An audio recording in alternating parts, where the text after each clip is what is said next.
Welcome to Teetotally Awesome. This is a place where we're going to talk about all things awesome that don't include alcohol. I had a really great conversation with Danielle Vincent today. Oh, cool. It was really awesome. We talked about sobriety, entrepreneurship, risk-taking, being your best self, starting new businesses, you name it. We talked about it. So it was very great. It was very, very good. Well, good. And that's your soaping buddy. She's my soaping buddy. Yeah. And my sober buddy too. So it's really, really cool. So I can't wait to share that with you. Sober soaping buddy. Sober soaping buddy. That's exactly what she is. So let's hear what she has to say. Well, welcome today on Teetotally Awesome Conversations. We have my soaping sister and my sober sister, Danielle Vincent, from an amazing entrepreneur and we want to hear all about your story. But basically you were working for Oprah. You left Oprah, right? You started your own soap company, Outlaw Soaps, started in your kitchen. Yep. Now you have a warehouse with employees. You've written books. Unicorn. Love this one. What else? And you're launching a new company. And I started a clothing company. Yes. And in all of this, time. all of the interactions that you and I have had together, one thing that you have talked about is your sobriety. So I wanted to talk to you today about your entrepreneurial journey and how sobriety played into that. Yeah, well, thanks. I'm so glad to be able to talk with you about this because you and I have known each other for years. Like I remember we got together in San Francisco probably 5 or 6 years ago. I was not sober at that time. Actually, when we started the company, I was drinking a lot and it only got more intense as work got more intense. And without the structure of a full-time job, like you can be hungover for a couple days a week or every single day of every single week as it became. And only you pay for that. Right. So, and this as well as anybody, like you can skate by as a hyper functional alcoholic for a really long time. Oh yeah. And you are the biggest person who pays for it. And, thankfully, I didn't take the whole business down through my, problematic relationship with alcohol. But like, it was really, as you know, being an entrepreneur is outstandingly stressful. It's crushingly stressful. And for me, one of the biggest challenges I have as an entrepreneur is knowing how to turn off at the end of the day. Like knowing how to say, okay, now's the time to not work, not think about work. Like I don't have, Russ and I, we don't have kids or anything. We have dogs, but there's not like a big focus on, okay, now it's the end of the day for work. So my marker to indicate that it was the end of the day, it was time to stop working, was that I would have a bottle of wine. And so, we would sit there, watch TV and have a bottle of wine. And that was just kind of our daily routine. But a bottle of wine a day does not make you feel like working a lot. It doesn't make you your sharpest the next day. And so ultimately it came down to, many years ago, before we started Outlaw, one of my friends, we were having mimosas at 7:00 on a Sunday morning, as you do. And he said something that changed my perspective forever. And it always just stuck in my head long before I even really seriously considered quitting drinking. He said, "Do you ever wonder how much we could accomplish if we just didn't drink?" And I was like, oh my God. Yes. That was such a good question. Yes. Yeah, because it takes a lot of time. it takes a lot of time to get ready to go drinking. It takes a lot of time to be drunk. And then it Yep. takes a lot of time to recover from drinking. Oh I yeah. don't even sleep that well. So, Yes. so it's a lot of time. And yeah, so that's kind of the thing that stuck in my head. And then I was living in Colfax, California. We had the business, we had rented a really cool old train station that had been converted to a workshop, and things were going great with the business, but I just knew that my biggest limiting factor was myself, and that I wasn't bringing my best self to the business. I wasn't bringing my best self to the things that I was doing, the things that I was writing, the management of people.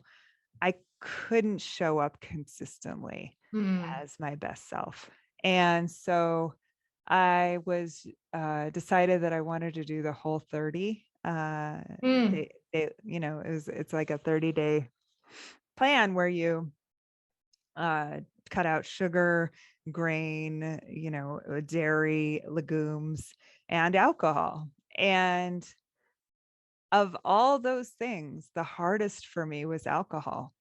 And that was when I realized that I really needed more help with the alcohol thing, and that my relationship with alcohol was really problematic. And so I got a book called the 30-Day Sobriety Solution, uh, and by Jim Cantfield. Anyway, whatever, we'll find it. Um, and yeah, it's the 30-Day Sobriety Solution. And I just very religiously did that book during the 30 days of the whole 30. I had to do a whole bunch of days at once because I was like a week into the whole 30. So, kind of powered through it. And then at the end of the month, I decided that it wasn't that important to me to go back to drinking the same way I was. Even though I could, I just didn't ever want to go back to that daily thing again. And I really didn't. I started trying to drink recreationally, but it became still like I would always want another glass if I had Yeah. one glass. Yep. And Feeling. yeah, and it just became more frustrating than fun. Yeah. And because every time it was like, oh wow, this is fun. I'm going to have a glass of wine. This is really cool. And then it would be less fun because I would feel so sad and disappointed that I couldn't have another glass. So, and so then a couple years ago, I decided that I was just going to go ahead and go completely sober. And the pandemic really helped with that.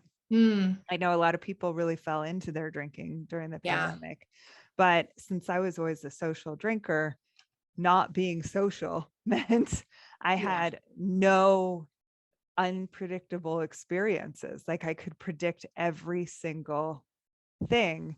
And so I didn't have to ever be faced with a situation where I was in a room full of people who were drinking or anything like that. It was just, and thankfully, Russ, my husband, also decided at that same time that he didn't want to have the same problematic relationship with alcohol either.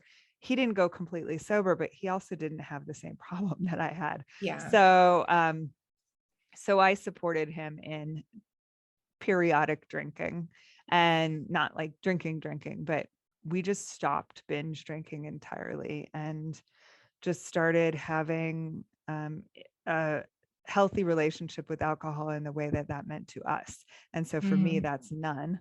And for him, that's like a beer every few weeks. Yeah. And Well, I think it's really important to have like, what does it mean to you? Yeah. Right. And to have a partner that can be your ally in whatever that means to you and hold that space for you. Because, that buddying up, like with my relationship with my husband, he he quit first, and watching Really? Did him. he? That's so Yes, cool. he went first.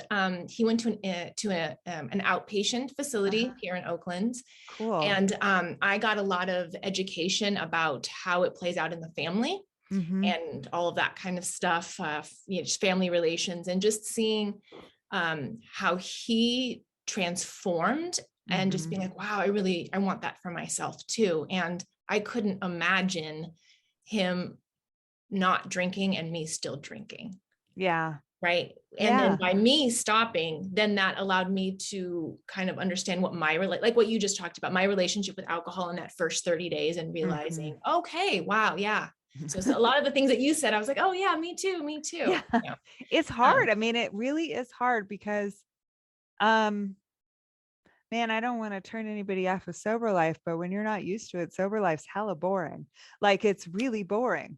Because so much recreational activity is going out and drinking. And when you just remove that without replacing it with anything, it's like, well, great. What do we do now? Like, you know, and you can't really go back to the same places you used to go, because that's just like a recipe for disaster. And even sometimes your friends, right? Like it's all of that. And for me, it was reacquainting myself with my youth. Like, what did I find enjoyable and fun when I couldn't legally drink and I wasn't sneaking? You know what I mean? Yeah. What were those fun things for me? You know, next thing you know, I'm knitting, or I'm, going back thrifting again, or, you know, and finding that and connecting to people that way too. But yeah, no, I hear you. It's kind of like, how do you get that endorphin, that boost again, since you're not drinking? Yeah. And that was really challenging. And, I have to say, now life is significantly less boring than when I was drinking. So if anybody is considering drinking and is like, oh my God, I can't handle the boringness of life, it's only boring until you figure out what you actually like to do. Yes. Amen. Yes. So many things to do that like are really fun, you know, and like that's just, you really don't know what you like to do. You know, Russ and I now go, you know, antiquing, we go traveling. I have a trailer, you know, just the amount of time that I have, like I'm big into time management, and it absolutely is astounding how much more time and money, oh my gosh, money I have. Like, I mean, we have just disposable income. We have like, it's just crazy. It's like, oh, right. Now going out to dinner costs $30, not $80. Yes. And like, oh, let's go do something else now. You know? Exactly. And it just is really, it's fun to explore what to do. And, you know, it's fun to go places and be okay to drive after going to places. And that's just really fun. And it's great to also be able to trust the clarity. I'm a big meditator. So I meditate every single day, and being clear in business, being able to make clear decisions, being able to have decisive decisions that I can make, and trusting those decisions aren't made from a place of mental challenge. Like, I just really felt so much challenge in terms of focus, in terms of optimism. I was, you know, discouraged a lot. And so that's really been, and actually in Unicorn, I do talk a lot about being sober, because I feel like if life isn't going great, the first thing to really check out and get, like, even as an exploratory thing, just try not drinking. And and I always want to tell people that, like, they have chronic health problems, they have chronic stomach problems, they have chronic depression problems, they have, you know, all these things. And I'm like, just try not drinking for like a month and see Yeah. if your stomach problems improve, like see if your focus improves. It's such, I mean, it's not easy to do, but it's like a very low hanging fruit before going to the hospital, and having Yes. surgery and all this stuff. I mean, I think about the esophageal, I had a hiatal hernia and that resulted in like esophageal burning. And I had my tonsils out because of what I think ultimately was probably an alcohol related esophageal problem. Right. And I think about that, and I'm like, oh my gosh, like I had surgery multiple times to get Mm, rid of this thing that has actually not really been an issue since I quit drinking. wow. Yeah. And I Yeah. had like skin problems. It really helped a lot of things that were kind of peripheral. Yeah. Yeah. Um, Well, it's really funny because I remember reading this book. I love it. It was on my birthday. You and I are both Capricorns. uh-huh. January 8th, and you're the 10th. 15th. Yeah. 15th. Yeah. Okay. Yeah. Yeah. But So I close. remember going up to Fort Bragg with Eric.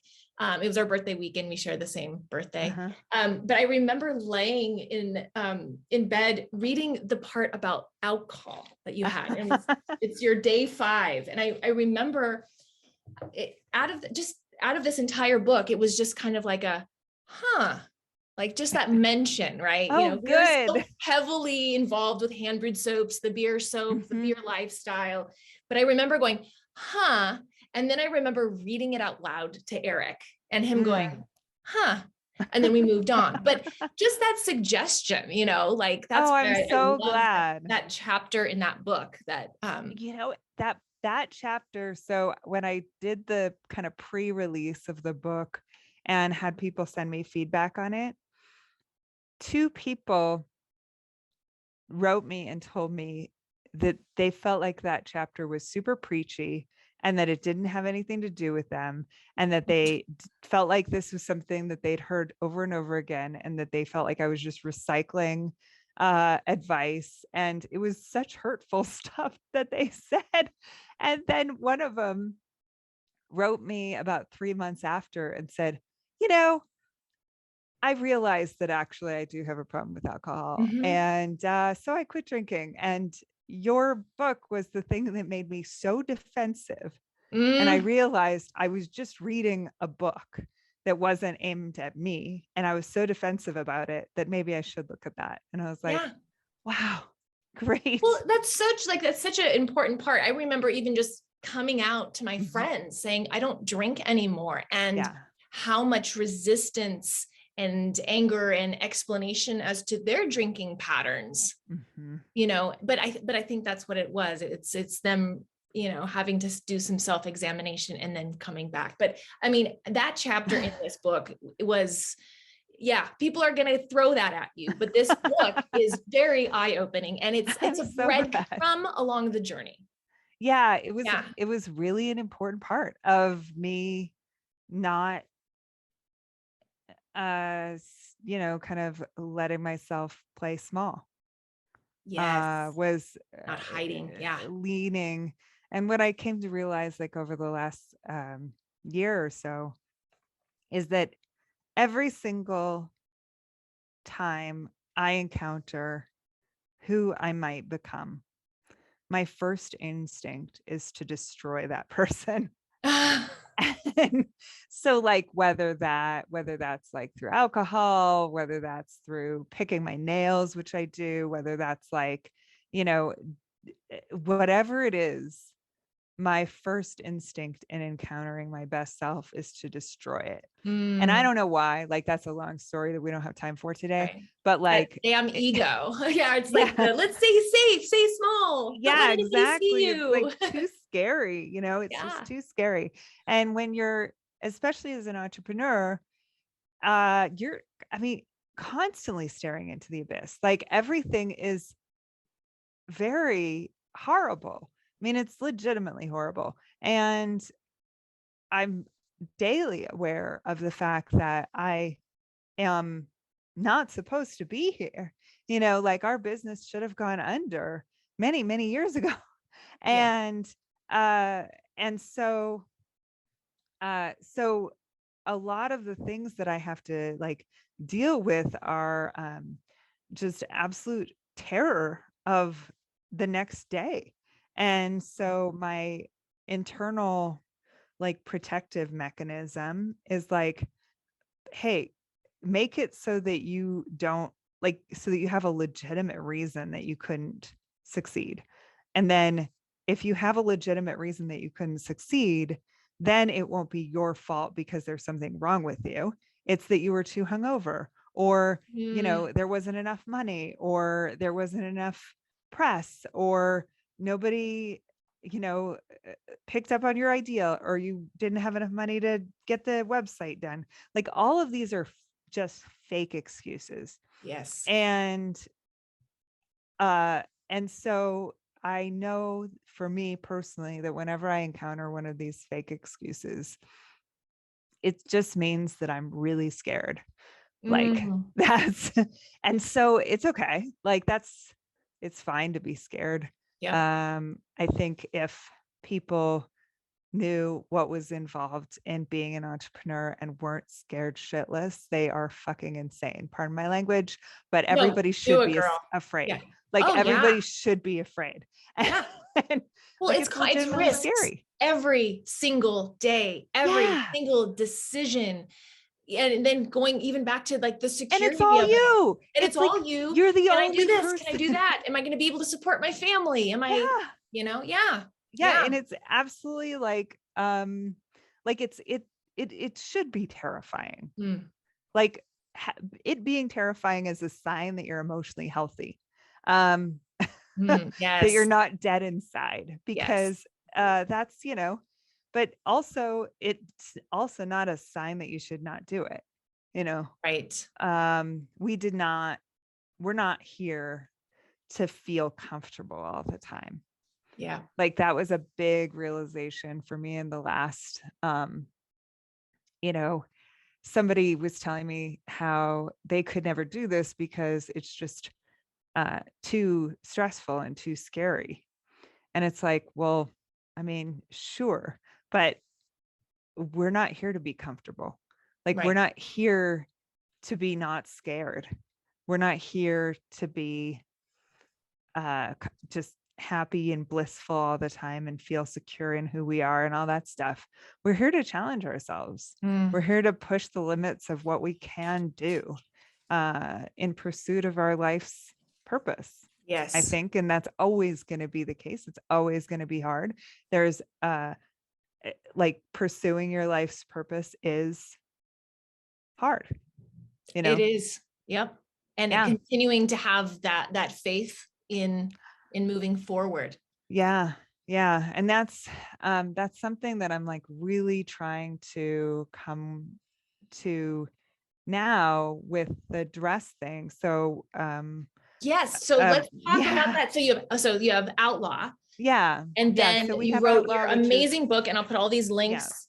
Right. So, show us. Yeah. So Outlaw, we do adventure inspired soap, lotion, cologne, body wash, that kind of thing. And by adventure inspired, I mean smells like leather, campfire, whiskey, which is its own fun thing. And I mean, I love smelling like whiskey, even as I don't drink it. Yeah. But clove and fresh cut grass and like really just true scents. And we call them autobiographical scents because they're inspired by people's lives and experiences. And we found that people who smell autobiographically inspired scents feel better. It actually has a mood altering component to it. And that was such a powerful study done by Brown University researcher Rachel Hers that I actually hired her as a consultant because I just wanted to talk to her about how crucial that is and how meaningful that is. So that's been really amazing. We're venture funded, so we have raised, oh gosh, I'm going to be bad at this. Like $3.3 million in venture funding over the last 3 years. And that has been really an amazing adventure. We're very blessed, and we have 17 employees, both here in Sparks and in Las Vegas, and one person in Florida, and one person in California who's part-time. But we've been growing, and it's a very meaningful business to me. And the customers are really what make it so meaningful. And our customers are just amazing. They're kind, inspiring, active, hilarious. Like, they're just everything that I would hope for in a community of people that I am in many ways the leader of, which is crazy. And it's really nice. And I still write all the newsletters. I still write all the social media posts. And, I really love connecting with our customers. It's one of the things that brings me the most joy in life. And then also a couple years ago, I found a really cool dress on Amazon, and I bought it. It was okay. It wasn't exactly what I wanted, but it was close. And so I bought 5 more and just started altering them. And then the manufacturer reached out and was like, "Hey, this is my factory." So, and he's from China, and he was like, "Do you want these dresses wholesale?" And I said, "Well, yes and no. Like, I want them, but I want something different. So can I send you new measurements? Can I send you new kind of cut considerations?" And he was like, "Sure." And I said, so I picked some fabric, and, he sent over the first batch of dresses, and they were okay. They sold out in a weekend. And wow. I ordered the minimum order, which was 50, and I took 25 of them for myself, and I sold 25 of them, and they sold out in one weekend. So that was cool. And then I ordered the next time I wanted to order, the minimum order quantity had gone up to 100 just because of, business stuff. Yeah. And so I ordered 100, and then I just sat on them because I didn't have time. Like, I started wearing them, love them. They have pockets. They're so cool. They're durable. I really believe that women's clothes are a pain in the ass. Like, women's clothes. Yeah, right. I mean, well, first of all, you said the word pockets. So I'm like, oh, there's pockets. And I want to, So what makes this dress amazing? Here is the pockets, and the pockets are such that the skirt is a circle skirt. So the pockets don't screw up your silhouette, because that's the thing that I hate about pockets, is that they always bulge out, and if you put your keys in them, then all of a sudden you've got keys in your pocket. But with this dress, since it's a full skirt dress, it doesn't screw up the silhouette. I designed the dress to look good on every body type, because I have a very weird body type. I have a kind of a thick, very short waist with kind of a thicker waist, and big boobs, and little legs that look like somebody stuck chopsticks in a potato. So, so I wanted to have something that kind of gave me a silhouette that was not an hourglass exactly, but as much of an hourglass as I could hope for. And also that would be flattering with people who don't have big chest, big bust, and also who are slight build, and also who are full build. And so I started working on this thing that I was like, okay, if with the sash, you could actually pull it in to be exactly the size that you need. The fabric's stretchy. It's 4% spandex, 96% cotton. All these things I didn't know anything about until a couple of years ago. And I'm like, I don't get it, but I trust you. No, I get it. Yeah. So, and then I made the biggest concern with me is that most of these button type things gap And so I said, please put 4 buttons and put the buttons close to each other and put the buttons like further set back so it doesn't gap. And really, it's getting better. I like, first of all, the thing that's been really riding on my head is, first, I put it up. I hired my friend to do the photos, and this part you can edit out if I am boring, but I hired my friend to do the photos a couple weeks ago. He got a really awesome model. He sent me a bunch of options of models. I picked this really amazing model who happened to be friends with my friend. And because I just wanted somebody who didn't look traditional, I didn't Yep. want, I believe in representation of all ethnicities, body shapes, etc. Yes. And so I wanted somebody who looked different from me, who is the primary model. So there's this adorable, cool, beautiful, wholesome model named Lisa. And so they were shooting on not yesterday, but was it the Monday before? No, it was 2 weeks ago, Monday. And then on Tuesday morning, Chuck had sent me some of the photos, was really excited, had sent me some of the early photos to show me what the shoot was going like. And I was like, oh my gosh, these are perfect. And then later that day, I found out he had a heart attack right after. Oh So my he God. just dropped dead after editing my photos. And so that was pretty heavy. Yeah. And because he had sent me a couple photos, I had posted it on Facebook and everybody's like, wow, these are great. And then it was really hard because, he's been a friend. He was the best man in our wedding. Like he was a very close friend, and his wife, Zanny, was a good friend as well. And I really love Zanny. So I went there and helped her kind of sort out stuff, and get the room where he died organized and stuff like that. So it's been heavy. But that has gotten me super clear about what I want to do and how important it is to me to do this. Because it's a wonderful opportunity. It's a wonderful gift. People stop me on the street all the time and ask me about this dress. And the people who bought it are always saying how people stop them on the street and ask them about where they got it.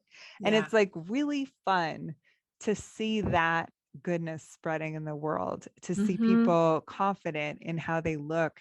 And especially women who do not have traditional body types, to see confidence building and to see a feeling of knowing you look good. Like, because so many times before, so I have severe scoliosis, and as a result, like different outfits don't, look differently on me different days. And so I never really was sure if I looked good or not. And with this dress, it's like, I know I look good, and I love seeing that in other people too.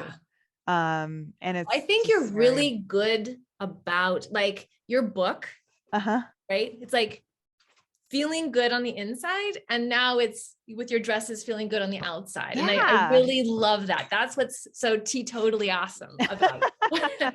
And then also, of course, what you smell like, and that you're nice and clean and everything. But I think you're really good at you're such a good encourager of encouraging people to be their best selves. In everything that you do. And that's just totally awesome in my book. So awesome. Yeah, people don't give themselves enough latitude to be themselves. And one of the things that I've always believed is that if you have a desire, if you have a wish, if you have a hope or a vision for your life, God put that in you for a reason. Like, don't just hang out. So I want to support everybody in doing that, however I can. So Well, you do thank an you. amazing job Yeah. on that. And And I it's really thank you so great. much for being here and sharing your Thank experience. you. Well, thank you so much for your your journey, sharing your journey and being such a powerful vocal supporter of being sober after being, hand brewed soaps. Like that is a huge transition. And I have always been so delighted and proud and enthusiastic. And I feel your support from, from everything you do. So thank Oh. you. Well, thank you very, very much. Thank you, Danielle, for all of your words of wisdom. To find all of Danielle's amazing products, look at the links below, and we'll see you next time on Teetotally Awesome.